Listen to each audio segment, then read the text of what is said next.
Okay, so welcome everybody back to Dream Building 101.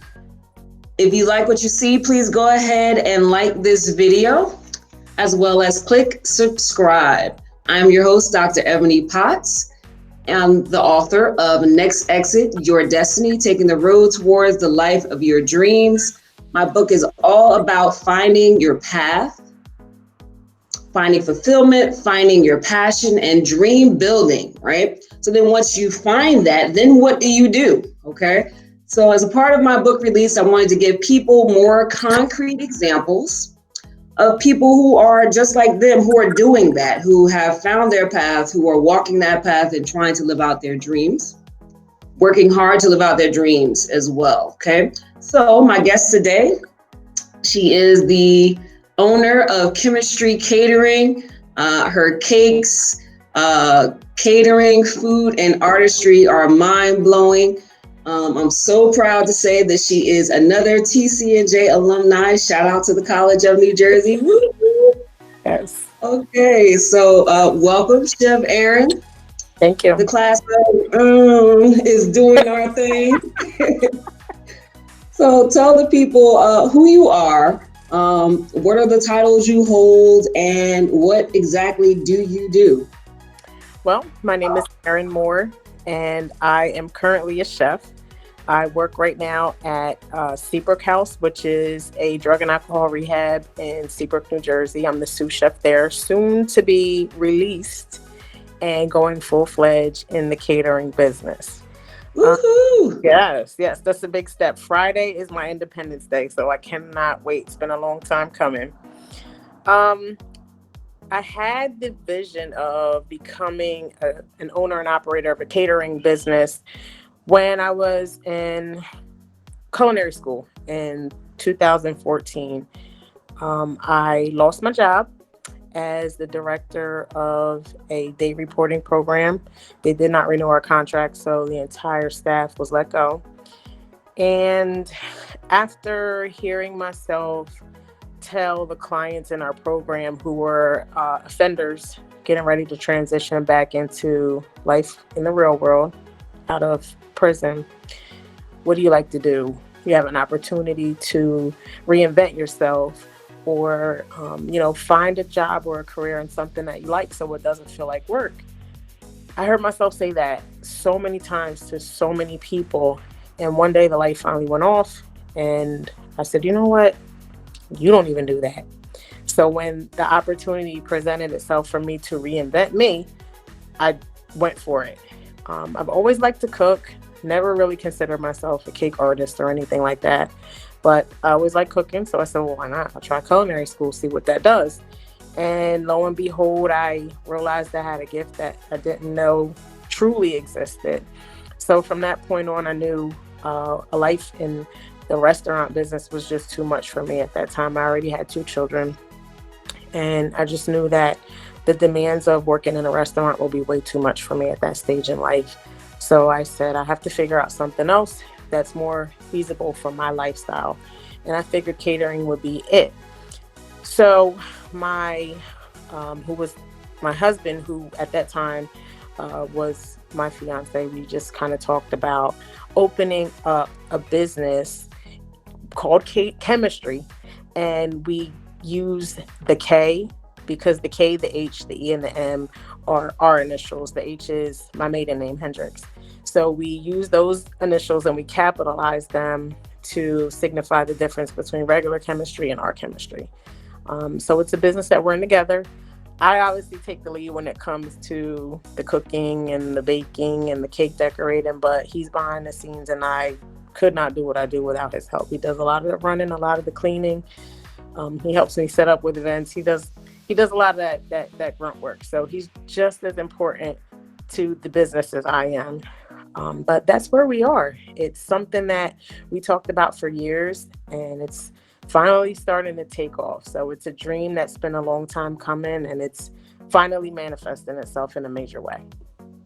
I am so proud of you because I've actually kind of been able to see, the different steps. I remember because, we're Facebook buddies, and I've seen you while you were in culinary school and posting the pictures from that. And then, I saw, the pictures of some of your first, events that you posted. And, I know she says that, she didn't know, but this woman is the bomb. When you see those cakes that you Thank see you. on TV, like Cake Boss and all of that, I mean, I even was trying to hit her up, trying to figure out, hey, how could you ship me a cake? It's Because coming. It's coming.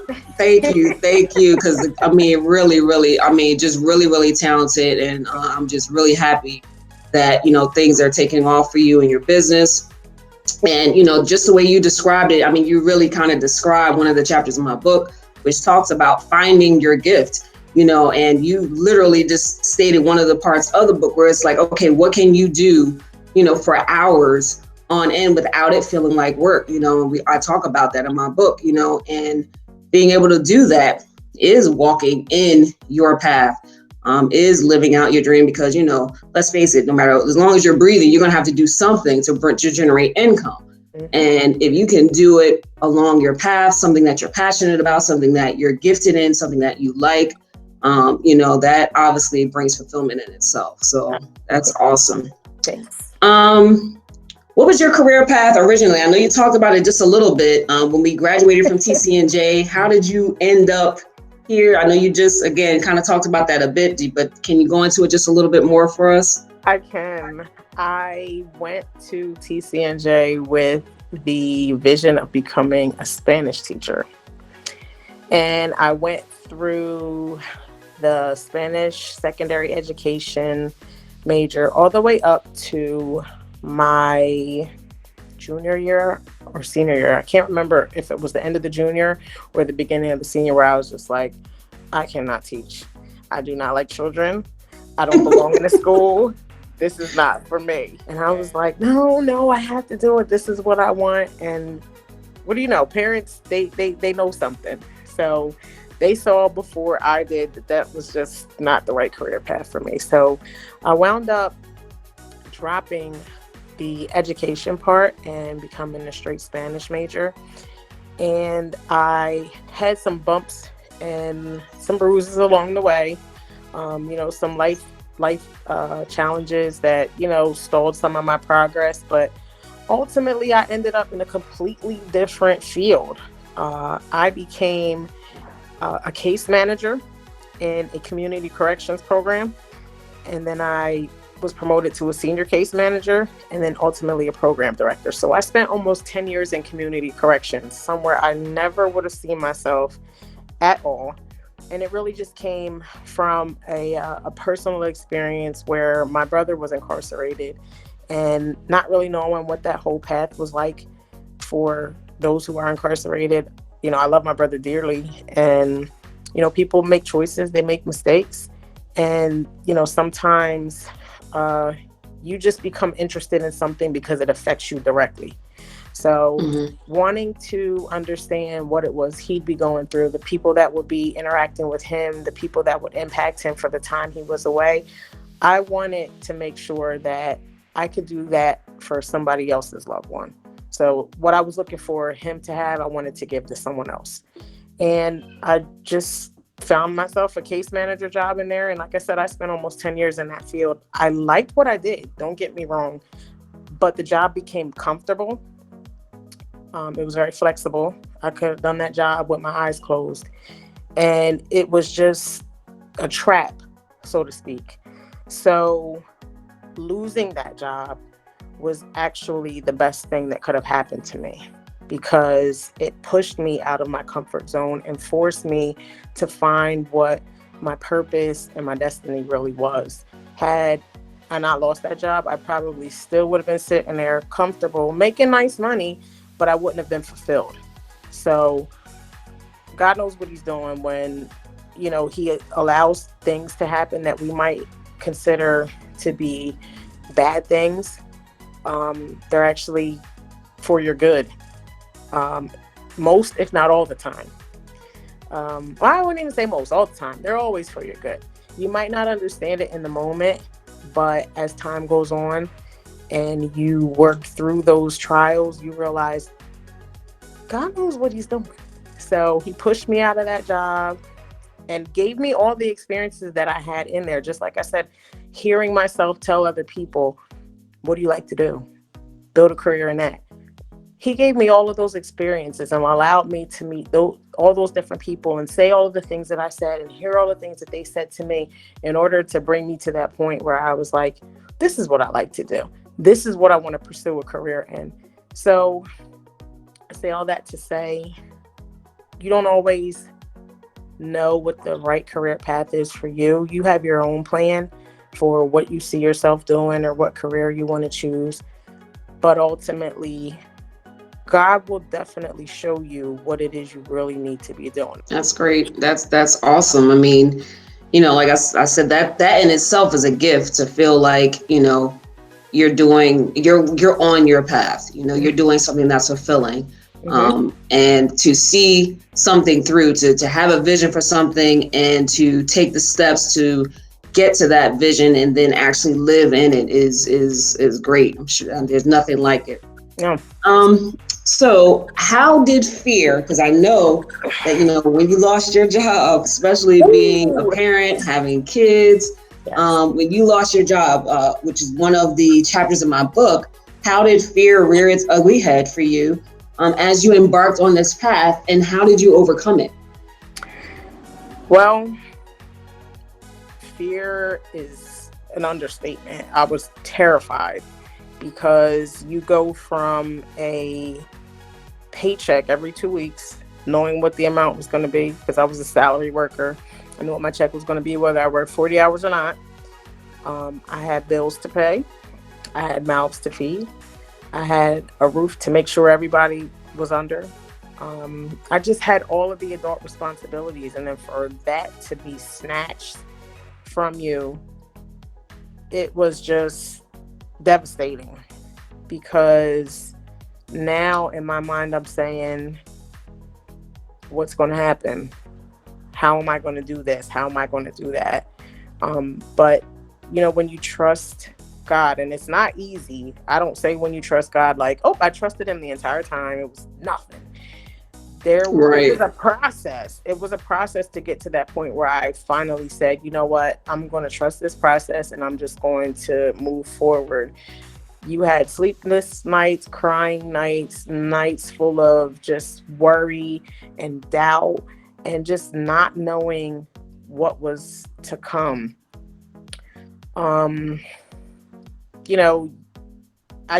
didn't know immediately that I wanted to do the culinary thing. At first, it was just kind of like, I don't know what I'm going to do, because I've worked for however many years and it's just like, now what?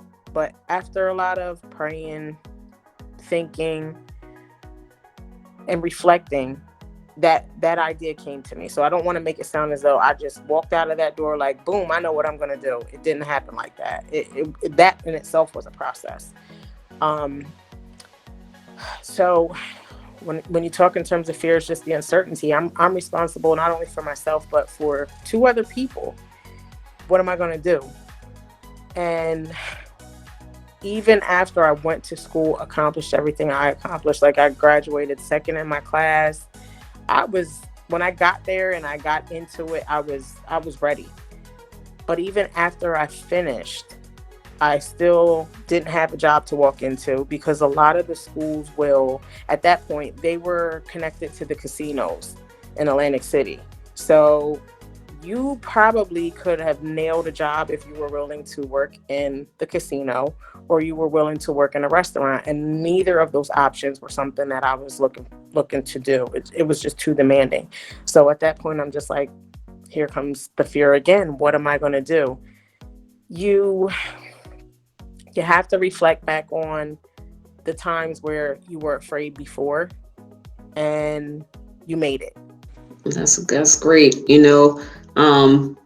Again, I talk about that as well in the book, about different times where you've already, a lot of times when people face a moment like that, they get scared and they run back to what was comfortable, because it would have been easy for you to say, okay, let me go find a job in what I've been doing for the last 10 years. But instead, you did exactly what, I talk about. We've all faced fears, whether we think about it or not.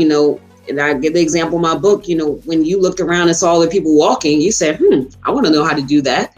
As a baby, so you decided to walk, and the first couple of steps, you probably broke your neck, Right. but you wanted it walking more than you wanted to sit there. So you decided to overcome that fear. And the fact that you've done that, then you did it in first grade or second grade when, you didn't know anybody. And what if they don't like me? And what if I don't know anybody? You faced that fear and you jumped over that hurdle. And you got something that was on the other side. And most of the time when you push through that fear, there is something wonderful on the other side of it. And, for you, it was definitely your business. So that's great. That's awesome. And let me just throw this in for free, Ebony. You made me think of something when you said I could have just went back to what I knew or found a job in something that I had the experience in. Can I just tell you how many times I put in applications all over the place and nobody called me back? None of them. Mm-hmm. None of them. So that even evokes more fear, because it's like, wow, what I was comfortable in doing, or, just what somebody would do because they don't know what else to do. Let me just apply for a job here, there, and everywhere. Even those roles were blocked. So it was still all part of that plan that there's something greater for you somewhere else, and it's not in what you're comfortable with. And I think that's the thing about fear. We get comfortable, and anything taking us out of that comfort makes us afraid because we fear the unknown. We don't have control over the unknown. That's the thing. So that's why we get right. Right. So, you can't, a lot of us want things that, if you're right here, we're in our head, our vision for our life is up here, mm-hmm. But that, we're at level 2. Okay. But what we want is at level 5. And in order for you to get to level 5, you're going to have to face some stuff, and the difference between getting from level 2 into level 5, the people that actually make the level 5 is when they reach that door and they're like, oh my God, I'm going to have to stretch. I'm going to have to grow. I'm going to have to do something that's way outside of my comfort zone. They eventually get comfortable with being uncomfortable. Right. Or they turn around and they go back. Mm-hmm. And every time you turn around and go back, you stay right where you are. Exactly. So, thank God that, those doors were closed. I know you didn't feel like thank God then, but right. But they pushed you into where you are now. So, that's what it's all about. Absolutely. What other kind of hurdles and obstacles did you face along your path besides what you've already discussed? I don't know if I would, I guess there are hurdles, challenges also. When I first started, at least in this area, it didn't seem like there were many people out there that were doing cakes. There's caterers in most restaurants, they cater, but private caterers, it didn't seem like there were too many. However, at some point, there just became this boom of people. And I don't know if it was people that were, just kind of on that same path where they don't want to be someone's employee. Okay, so if you could speak to someone out there who just might be getting started, not necessarily in your business, but, in whatever their path might be, towards their best life or, whatever God has for them, what would you say to them? Jump.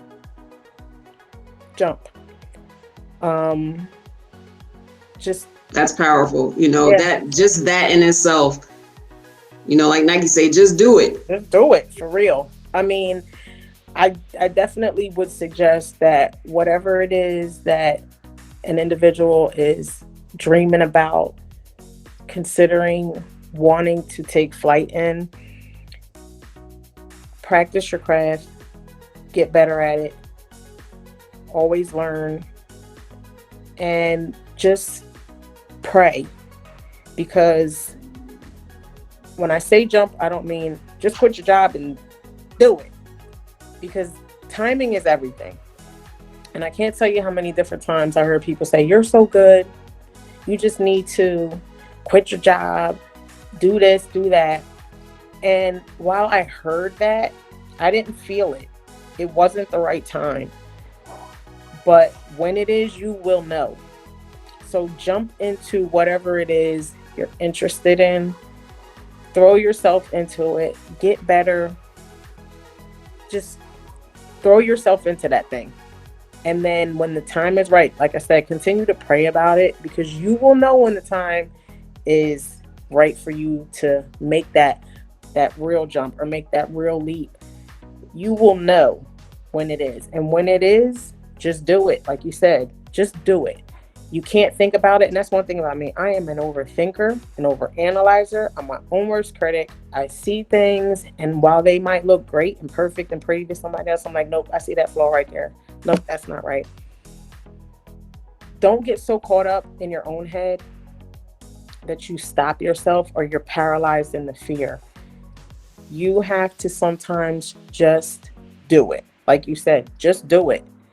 Very, very good. Very good. I mean, I have a whole chapter in the book on naysayers. And Mm-hmm. as you talked about it, sometimes they look just like you. Sometimes they have your last name. Yeah. And they're not always, of course, you see people on social media all the time. Oh, the haters, the haters. They're not always haters. Sometimes it's an auntie who lived in a different time and her dream didn't come true. And she doesn't want you to feel crushed like she felt.